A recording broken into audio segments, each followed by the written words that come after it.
Math 252, section 6.4. This is video 2. We're continuing on with the solution to Bessel's equation. This is the left-hand side of Bessel's equation right here. This is what we're starting with. And then we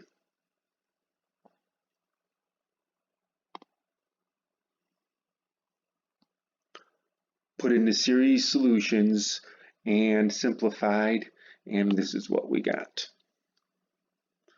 And to get the initial equation, we take the lowest possible term, the one with the C0, because it's the C0 that we know is non-zero. So the lowest degree coefficient of x possible, and set that equal to 0. And that means what's in the square brackets, and that's highlighted in green.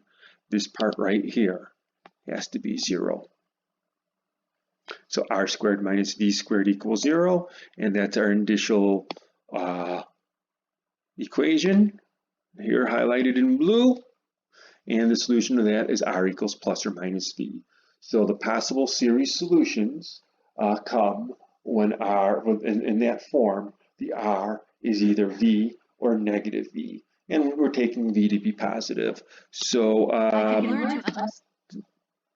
hit the wrong thing there and started to get the digital assistant. But r is equal to plus or minus v, so let's do the solution for r is equal to v.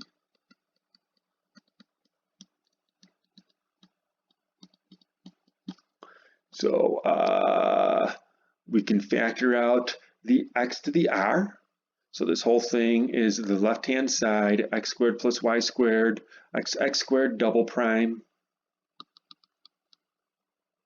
x squared y double prime plus x y prime plus x squared minus v squared y. That's the left-hand side. And this whole thing is equal to x. We're plugging in v for r, and we're factoring out the x to the r from these exponents here. So factoring out that x to the r that we get.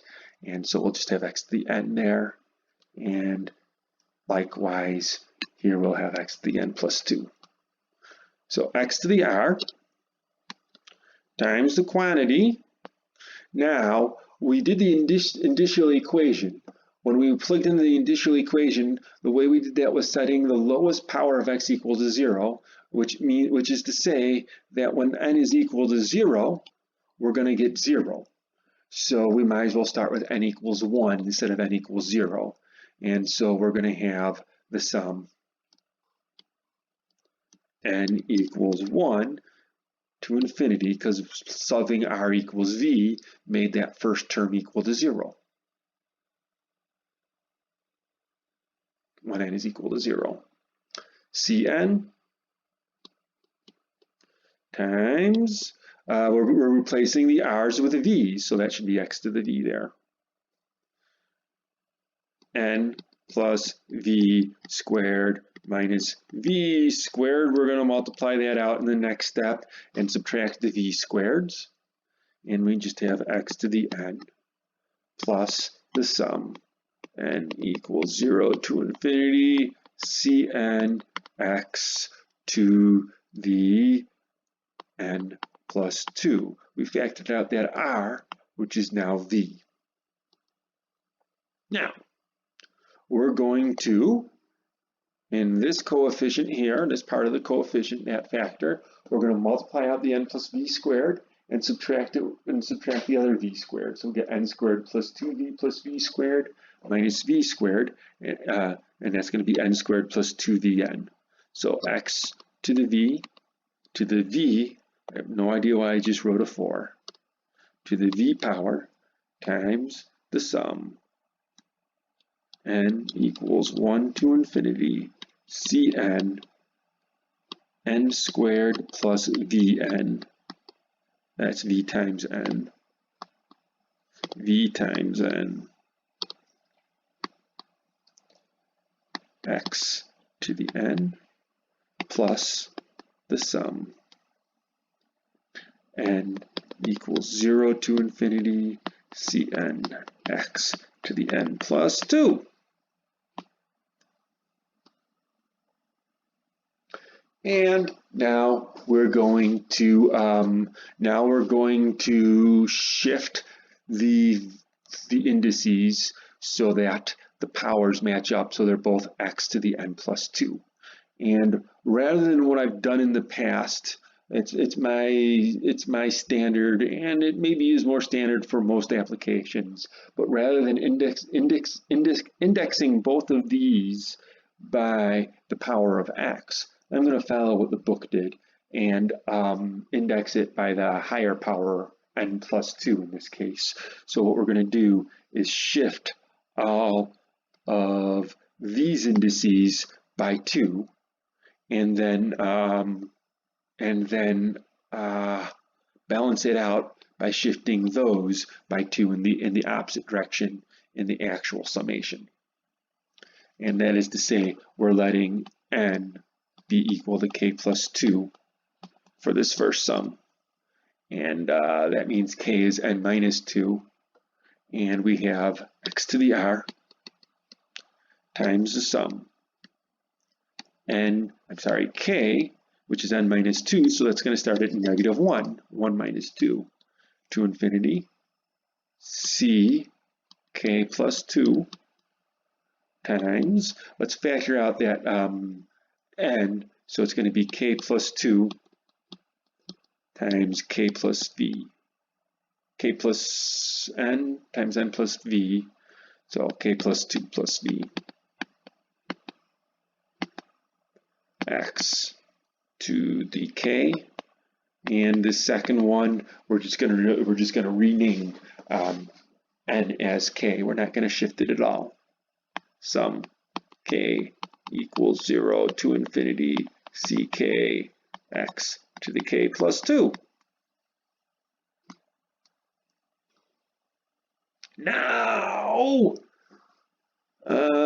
Now that first sum starts when k is equal to negative 1. The x, oh, that's supposed to be k plus 2 now in that first sum. There we go. That first sum is the index is starting at negative 1, and the second sum, the index is starting at 0. So we're still don't have what we need in order to add these by just adding formally what's inside the summation.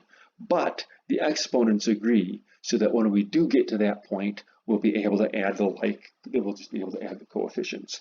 In order to get to that point, we have to split off the first term in the first sum. So we're going to have the term where k is equal to negative 1 separately.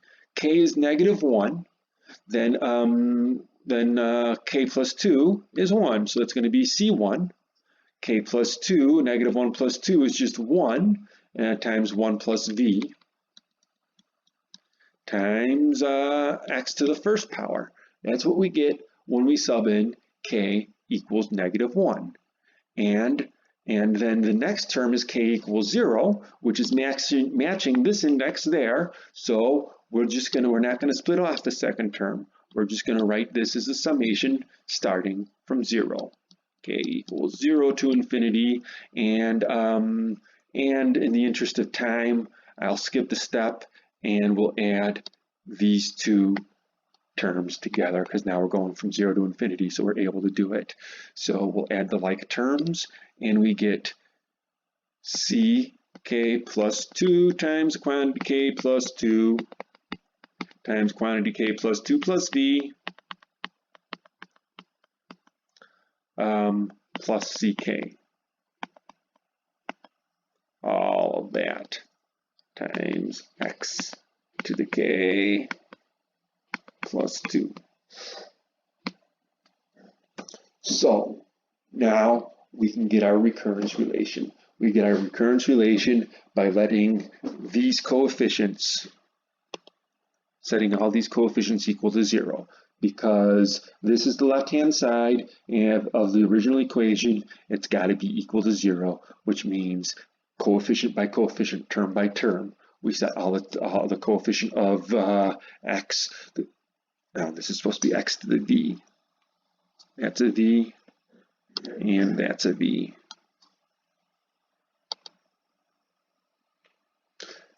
And so we'll take what I just underlined in orange, and we'll solve for CK plus 2, and that'll give us the recurrence relationship. CK plus 2. CK plus 2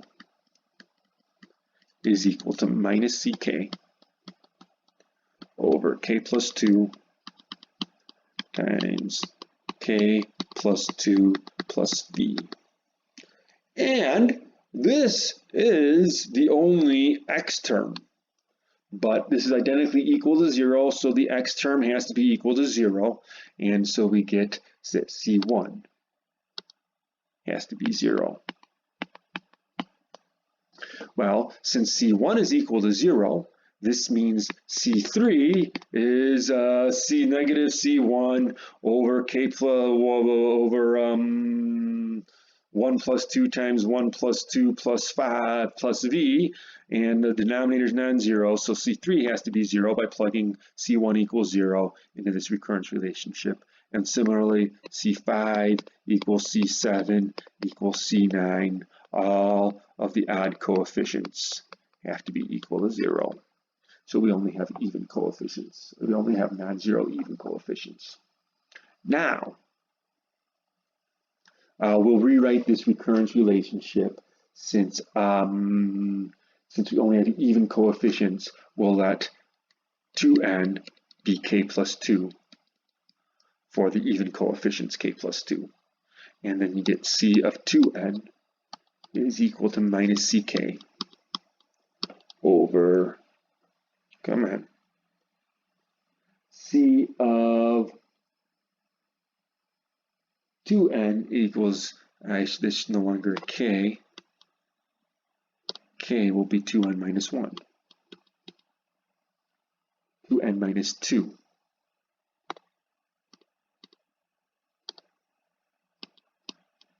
Divided by 2n times 2n plus v. N plus v. Yeah, 2n plus v, and then we can bring out that 2 times 2 out.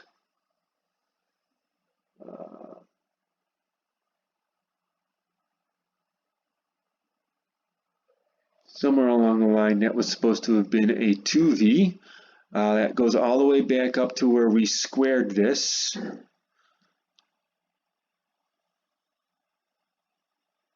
That's supposed to be a 2vn. Last time I forgot to multiply the n, and then I aborted that video. This one's supposed to have a 2 as a coefficient, 2vn. So k plus 2, n is k plus 2. We factored out the k plus 2. That should be a 2v. All these now need to be 2v's. 2v, 2v,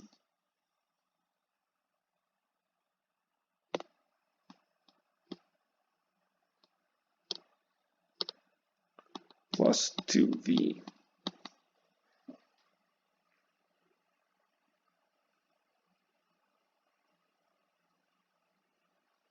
And now we can factor out that 2, and we can write that as minus c 2n minus 2 over 2 squared times n plus v.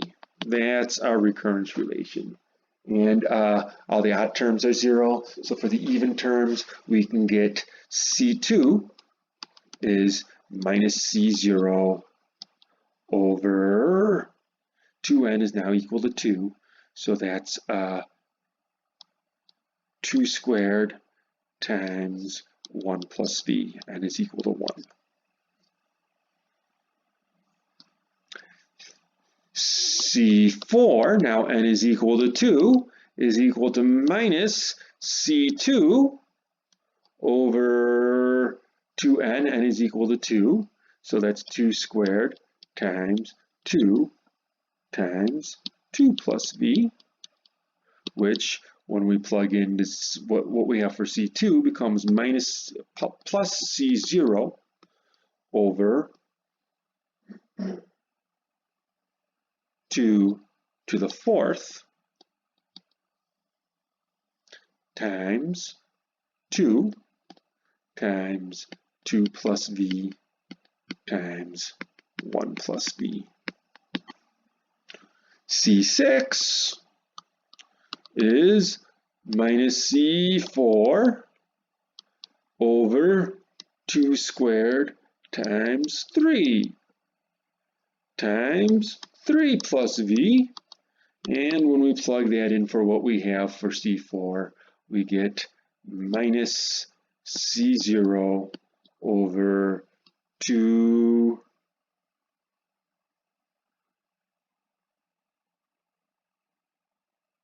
that's supposed to be 2 squared, not 2 cubed. 2 to the sixth times 3 factorial, the 3 there times the 2 there, times 3 plus v times 2 plus v times 1 plus v, and so on and so forth. So in general, C sub 2n is equal to negative 1 to the n times C0 over 2 to the 2n power times n factorial times, let's write these in the opposite order, 1 plus v times 2 plus v times 3 plus v all the way up to n plus v. So those are our coefficients. And this video has gotten long enough that we'll pick it up from here in the next video.